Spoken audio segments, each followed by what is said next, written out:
ఎందుకు అంటున్నాను? ఎందుకు? రాజమార్గంలో రాళ్ళు ఉన్నాయి. ఏమండి? కిడ్నీలో 4 రాళ్ళు ఉంటాయని ఒప్పుకోరు, వెంటనే తీసేసిన దానికి నిద్ర పట్టదు ముందు. అయితే రాజమార్గంలో రాళ్ళు ఉంటే ప్రశాంతంగా ఉంటున్నారు కొంతమంది. మనము అన్నం వండుకునేటప్పుడు బియ్యంలో రాళ్ళు ఉంటే తీసేస్తున్నారు లేదా? అయితే రాజమార్గంలో రాళ్ళు ఉంటే ఎందుకు వాటిని ఏరి పడేయట్లేదు? యెషయా గ్రంథంలో ఏం చెప్పబడింది? మనకు బాధ్యత ఉందా లేదా? చదవండి ఒకసారి, మీరు బిగ్గర ఒకరు.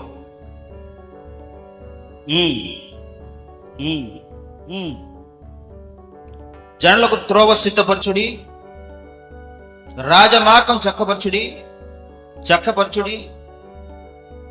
రాళ్ళని వేరి పారవేయుడు, జనమును చూచినట్లు ధ్వజమెత్తుడి. చాలు. ఎవరు చూసేటట్టు? జనములు చూసేటట్టుగా ధ్వజమెత్తాలి. అయ్యగారు చెప్పారు, మిట్ట మధ్యాహ్నము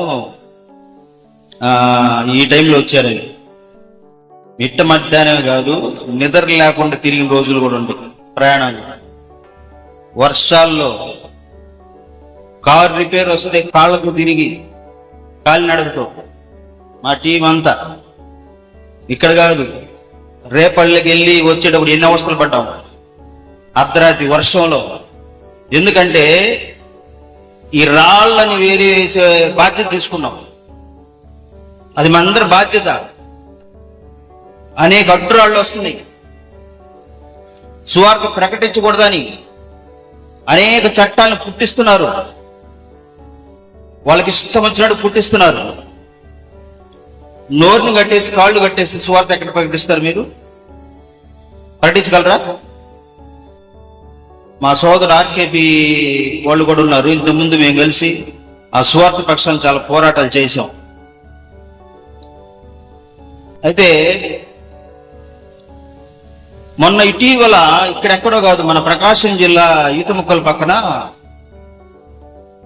ఒక కుటుంబము చర్చికి వెళ్తున్నారని బహిష్కరించి గ్రామం నుంచి వెలివేసి వాటర్ దాక్కుండా వాళ్ళు నీళ్ళ లైన్ కట్ చేశారు. వాటర్ లైన్ ఇంట్లో నుంచి బయటికి లాగి తాళం వేశారు.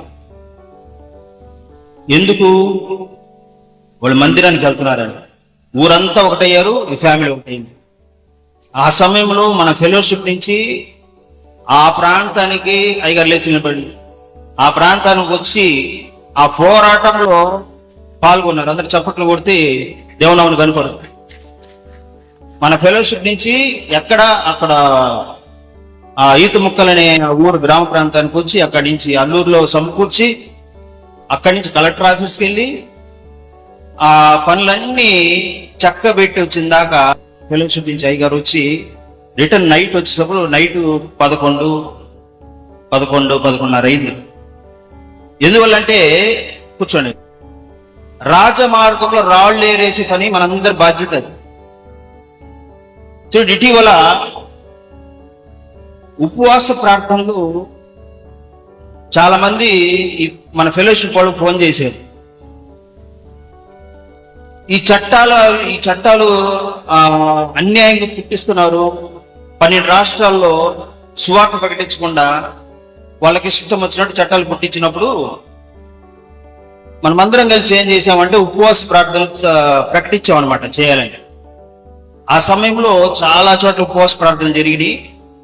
అయితే ఎప్పుడైతే ఈ విధంగా ఉపవాస ప్రార్థన చేయటం ద్వారా విజయం వస్తుందని ప్రకటించామో చాలా మంది స్పందించారు. వాళ్ళు ఫోన్లు చేసి కూడా చాలా మంచి ఈ విధంగా అవగాహన వచ్చింది. ఒక చిన్న వీడియో క్లిప్ పెట్టాము, చాలా మందికి అవగాహన వచ్చింది. చాలా మంది ఉపవాస ప్రార్థన ఈ వీడియో చూసి కూడా చాలా మంది ఉపవాస ప్రార్థనలో పాల్గొన్నారు, ప్రకటించుకున్నారు ఉపవాస ప్రార్థన చేయాలని అని చెప్పినప్పుడు మేము చాలా సంతోషించాం. దాంట్లో మన ఏఐసి టీము ఈ ఫెలోషిప్ ద్వారా 4 గంటలు ప్రతిరోజు ప్రార్థనలు పాల్గొన్నారు. ఆ దైవజనులకు నేను కృతజ్ఞతలు తెలియపరుస్తున్నాను. ప్రతిరోజు ఈ రోజు వరకు కూడా సంవత్సరాల నుంచి జరుగుతుంది. 4 గంటలు ప్రతిరోజు ప్రార్థనలో పాల్గొంటా ఉన్నారు. ఎందువల్లంటే ప్రార్థన అతి శక్తివంతమైంది. ఉత్తరప్రదేశ్లోనే అసలు చాలా ఘోరము. అక్కడ ఉండే సీఎం ఎటువంటి వాడు తెలుసు మీకు. అక్కడే దగ్గర ఒక 5 ఎఫ్ఐఆర్లు మత మార్పిడి చట్టం కింద వచ్చే 5 ఎఫ్ఐఆర్లు కొట్టేశారు. దేవుని కనపడి చప్పట్లు కూడా కనపడరు. ఇంకా అనేక చోట్ల మార్పు రావాలంటే మనం ఐక్యతగా ప్రార్థించాలి. సమస్య వచ్చినప్పుడు ఐక్యతగా నిలబడాలి.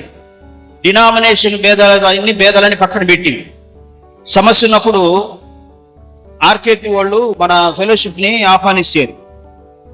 ఎక్కడ ఫెలోషిప్ జరుగుతుంది వాళ్ళకి మంత్లీ. ఏ రోజు జరుగుతుంది?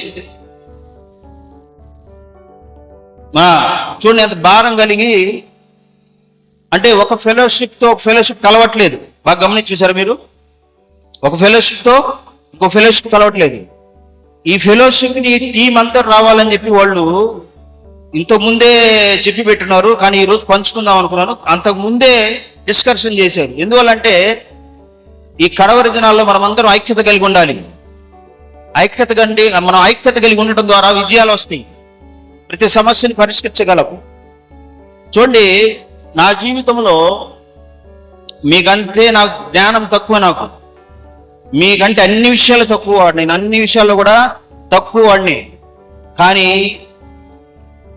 దేవుని కృప వలన చూడండి, నా దగ్గర రేపటికి ఏం కావాలో ఏదన్నా పని ఉంటే దానికి సరిపోయే డబ్బులు ఉండవు. కానీ ఆశ్చర్యం ఏం తెలుసా?